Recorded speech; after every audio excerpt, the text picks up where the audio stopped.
Hello and welcome to the Advent IM podcast, Risk and Business, the first one of 2025. Where are the years going, I ask myself. Well, what year 2024 was for the industry. The cybersecurity sector demonstrated resilience with a 13% increase in annual revenue. That's nearly £12 billion. And this led to the creation of 2,700 new jobs, underscoring the industry's expanding economic contribution, as well as its contribution to the protection of UK PLC. Showing the importance of all of this, we also saw the launch of the UK CSBR, dedicated to driving thought leadership in cybersecurity and business resilience, influencing future policy and legislation. And of course, we will be contributing to this through the advisory board, and we'll be having a CSBR podcast in the spring, so be sure to look out for that. The year also saw a rise in sophisticated cyber threats, including quishing, as if we didn't have enough ishing going on. That's QR code phishing, and ongoing and increasing hostility from nation states. So a busy time. That was last year, but what's the year ahead going to bring us? Well, to answer that, we've got some of the Advent IM team here today, and we're going to be briefly discussing what we believe are the key things to look out for in 2025. So with me today, I've got Ellie Hurst, our Commercial Director. Hi, Ellie. Hi, Mike. Dave Wharton, our Delivery Director. Hi, Dave. Hi, Mike. Hi, Ellie. Hi. And a Happy New Year to you and to all of our listeners. So straight into it then, Ellie, where do you think the key issues, the key things for us to look out for in 2025 are going to be coming from? I think one of the things that I'm most interested in seeing developments in is going to be around ransomware. Ransomware has been a topic that's been in the news for a number of years, but I think the way that it has evolved over the last few years has been astonishing and very, very quick. So we've seen it move into supply chains and infect entire supply chains. The number of ransomware families seems to have decreased, but the ones that we've been left with are extremely potent and very well fit for purpose. So, you know, for a number of years, Mike and you and I know, we've been talking about the legitimacy of paying ransoms. Absolutely. Should it be allowed really? When we're in a situation with, a physical ransom, you are not allowed to pay a physical ransom. You are not allowed to pay any kind of a payment to an individual or an organization or a nation state that's under sanction, for instance. But what happens with ransomware obviously sort of flies underneath all of that. And causes absolute devastation because it's siphoning money away from legitimate organisations and sometimes out of the public purse into these shadowy organisations that have links to terrorism and organised crime.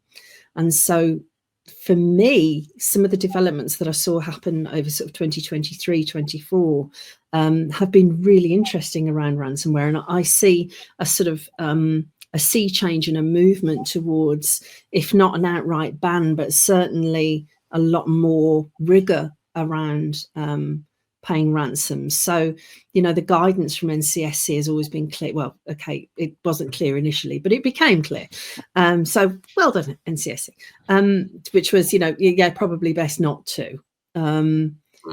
But, in last year, the government started considering some mandatory reporting of ransomware attacks, I think particularly for those organisations that are, part of critical national infrastructure or who are, suppliers to critical national infrastructure, given the fact that, supply chain attacks frequently, actually, that is the end target. It's the soft underbelly that gets exploited in order to try and reach critical infrastructure. That seems like, a very sensible thing to do. The year before, and obviously, sort of moving into, I think it was at the end of 2023, moving into 2024, and the UK signed the Counter Ransomware Initiative, the CRI, which was a joint statement discouraging ransomware payments, and UK government pledged not to use public funds to pay for ransoms. Obviously, it's still quite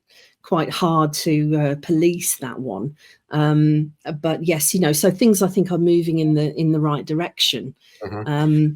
But I think very that grey as well as to where you draw the line on the definition of use of public funds. When, for example, it's somebody in government or the public sector supply chain who have had the incident, and they're paying the ransomware, but without doubt, the money they're paying the ransomware for is coming out of the money that's being paid to the contractor to deliver the service. Exactly. Coming from the public purse. Yes. And so and that's a good point. So if you look at it then from the criminal side, the organizations that they go after, you want an organization that is too critical to allow downtime. So, the NHS is a perfect target, also perfect target because, it would create public outcry, and also because they're paid up in the past. So they stand a good chance that they may pay again. And also because they have perhaps a fragmented reputation when it comes to their cyber robustness, that it's perhaps not as consistent, or I don't want to appear critical because I don't have to manage it, do I? So it's fine for me to sit here and criticize, but there is a certain reputation that goes along with that, which to a criminal makes them very, very, very appealing. So if you're in a similar position within your sector, you're dealing with vast sums of money, you've perhaps got not a great perception when it comes to your security, but you are seen as critical, and if you are taken offline it will cause a huge amount of disruption, makes you really, really attractive.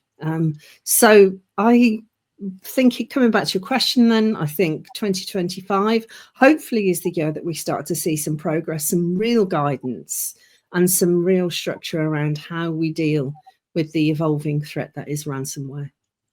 And I think there's an ongoing naivety as well about what you get when you pay ransomware, when you pay up.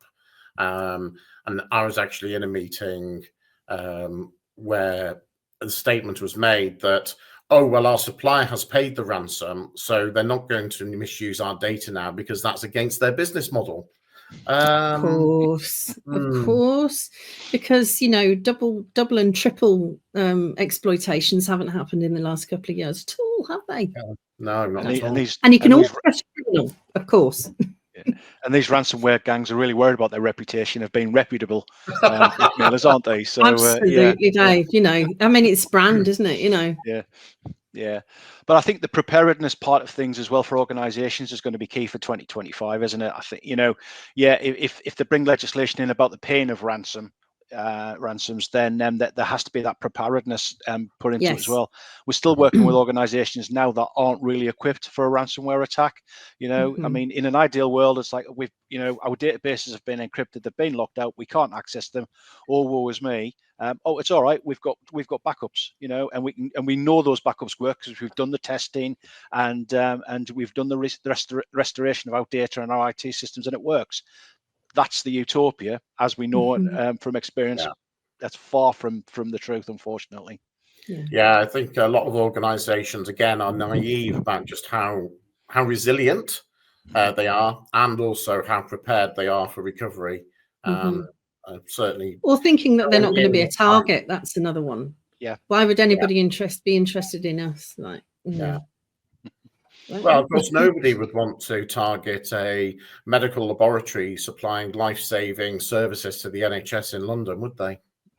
And of course, I think we would be remiss if we didn't at least start to squeeze into this podcast a little bit of a discussion around AI, Dave. Yes, I'm quite happy to talk about AI. So, I mean, in terms of because that's the panacea, right? That's going to solve all of our. Well, apparently it is. I mean, it's certainly going to help the the criminals out there develop better ransomware, I think. But yeah, no, I think two of the things that I'm looking at and tracking for 2025, one from a personal point of view, which is the AI side of things, although that obviously does cross over to my professional world, but also kind of cloud computing and the return to on-premise computing by organizations. But yeah, I mean, AI is an interesting one for me. I've always been a bit skeptical, and I'm still very skeptical. I can't say the word skeptical. I'm still waiting to see real good benefits from AI, other than being able to generate nice images and things like that, or help write an essay for a university thesis. But yeah, it's a bit of a challenge, and there is a lot of talk out there about the big the AI bubble bursting. And whether or not actually it's just a fad.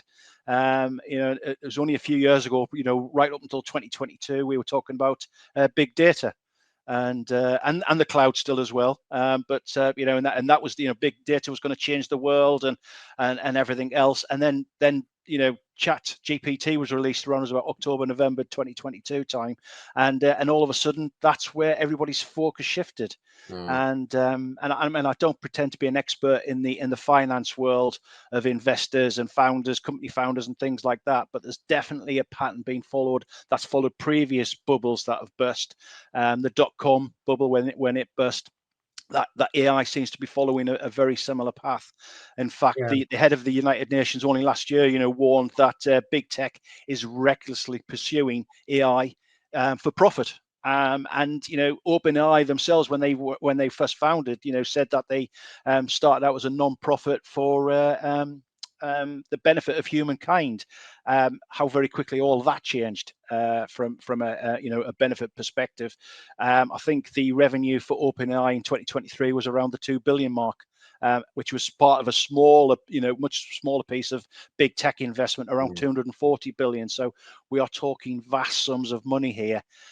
And I liken it to some extent as well to, I mean, in my own little world of security and cyber is the cyber buzzword bingo that we play. Cyber was very much the word you used if you wanted investment. It's commonplace now, but actually now we're a bit more mature about it, and we can make the difference between cybersecurity and information risk management and information security and things like that. But I see AI has been a bit like that as well, in terms it's kind of, well, we want some investment. How are we going to raise that investment? I know. Let's start talking about AI. So all those sort of less sexy but really important areas of security, like governance, risk, compliance, assurance, audit, are all getting swept up under cyber. And even I've noticed this, when you see cybersecurity frameworks and cybersecurity standards now, maybe 10 years ago they would have been very technical focused. Now they're encompassing all of the stuff that we've traditionally thought of as being non-cyber, because they are non-technical, but actually are fundamental to getting the technology right. And that's what we're seeing, I think, with the AI as well, is that we're rushing into the technology once again, and we're not doing the governance, risk, and compliance well. We're not thinking about the information properly. We're seeing numerous challenges now around OpenAI and copyright and intellectual property, and even defamation and slander cases coming through, and examples of ChatGPT making things up in order to please the requester, because the answer wasn't there, so I'll create it for you. But it's interesting what you say about the rush to profit, because and this is me being a first generation entry into the tech world back in the 80s, but it puts me in mind very much on a parallel of what happened with the World Wide Web. And so Tim openly says that if he'd been able to see and predict how the World Wide Web would be usurped and how it would be manipulated and used for profit, and how it would be used as a force for evil in some cases, then he probably would have designed it in a very different way. But very much the philanthropist at the time wanted it to be open for all. Yeah, and that's how AI started as well. But as I said, it's gone down the big tech. Big tech have grabbed hold of it. They've used it, as I said, to pursue profit, and that can only be to the detriment. I think. There's even one significant tech leader who encouraged or called for a 6-month pause on the development of AI while secretly working on their own AI products. Which I think is disgraceful. Astonishing, isn't it? Yeah. I have to say though, Mike, that I absolutely love the idea of an AI making things up because it wants to please you. Having a needy, sort of codependent AI just makes it human, doesn't it, really? I love the idea of that. I say my wife would say that's what she's got a husband for. So, but that's another story. But, and it is. But it is, though. For all it's. We talk about. For many years we've talked about garbage in and garbage out and all that sort of thing. But I think that still applies true now. Absolutely, we've got all of these models, these large language models that that are sucking up all of this data and being used to to train AI systems and AI models, but it's not always right. We've got Apple Intelligence came out in December. People waited a long time for it to come, and even as little as last week, the BBC was still complaining to Apple how it was taking BBC headlines and creating false information. Rafa Nadal was gay according to Apple Intelligence, and Luke Littler won the World Darts Championship before he'd actually won it. Before, yes. So it's not infallible. It can be for good, and I'm sure elements of it will be, but there's a long way to go yet. And I think without the investment from big tech, if that bubble does burst, will it carry on at the pace it has so far? Well, it is predictive AI, Dave. I was just about to say, Dave, it just reminds me, when you were talking a few minutes ago about big data and how we went through everybody was talking about big data and everyone was warehousing huge amounts of useless data in the pursuit of better business intelligence, because they genuinely thought that if you saved everything, you would be able to. And then everybody realized actually that they didn't actually have any tools to be able to analyze it, and they couldn't afford data scientists to be able to get anything out of it anyway. So all they'd done was actually just create another attack surface and something else that they had to store somewhere. And then everybody kind of went a bit quiet and wandered off and did something else. But that's it. But also they're continuing, and this is 30 years of my experience, and you would think we would be learning our lessons a little bit by now, of continuing to run these as technology programs, not information programs. And so what we end up with is a new piece of technology sitting on top of a dustbin full of trash. Yeah, absolutely. And that I've just looked down at my notes and I've just seen something the New York Times published a little while ago.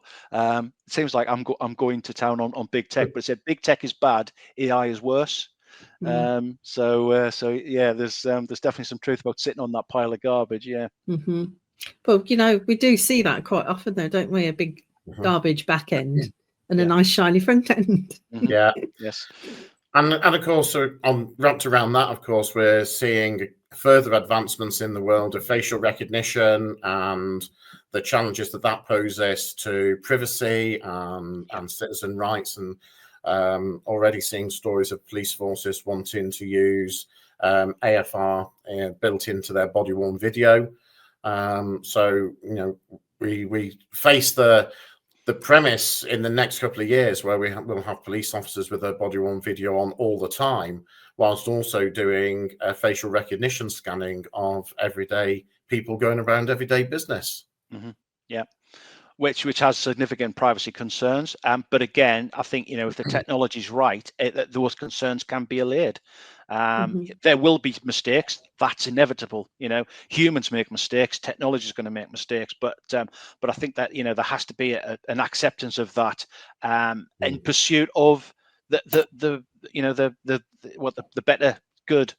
For want of a better way of putting it. Well, it's reducing those mistakes to an acceptable level and challenging the potential for bias in all of these systems as well. Coming back to AI, but when you introduce bias into your machine learning, and then you rely on that for decision making, and then you introduce that decision making into law enforcement, you start to get into a very difficult and uncomfortable position, I feel. Because we're talking about definitions of our social contract, aren't we? You know, what are we prepared as society, as individuals within society to accept? You know, we accept policing, we accept being governed, we accept all of these things, but there is a certain unspoken level. And if that feels, I think, breached by people, then you'll start to see some, you know, really major pushback. Yeah. And, you know, even the last surveillance camera commissioner, biometrics and surveillance camera commissioner, as it is now, in his annual report, highlighted that the concerns for privacy and the maintenance of citizens' rights being undermined by the increased distribution and usage of these technologies. Yeah. But we want safe streets, right? So can we balance privacy with safety and security? I mean, yes, we can. I think, you know, and you know, we or at least we have to try. I mean, it's probably a subject for another podcast, but I think, you know, is privacy actually just a myth now? Does it really exist? But no, I think, yeah, we you know, technology is and can be a force for good if it's used in the right way, and if it does make our streets safe, if it does keep people safe, then we've got to try. We've got to do that, because, you know, we can't, you know, the investment, it just simply isn't there to have, you know 1,000 bobbies on the beat, or, you know, at any given night time in any given town in the country. It's just not feasible. So we've got to use technology to fill that gap, and yeah, you know, it comes at a price. Yeah, absolutely. And of course, you know, to wrap up today, we have got an unprecedented level of uncertainty in the geopolitical landscape right now as well. Notice on the news just this morning, France coming out very vocally and stating that the EU will defend Greenland from any hostile takeover by the United States. And so it should, yeah. When we have the president-elect of a country like the United States saying that they're prepared to take other countries by force, we really have got into surreal and, dare I say, Black Mirror territory, haven't we? I think we have. And just to take that a little step further, and not really related to security, I see there's been a bill submitted today in the US to change the Gulf of Mexico to the Gulf of America. Where will it end? Yeah, where will it end? And again, just sorry, Mike, just coming back to kind of my, you know, the second thing I was going to talk about, and that's the, you know, are we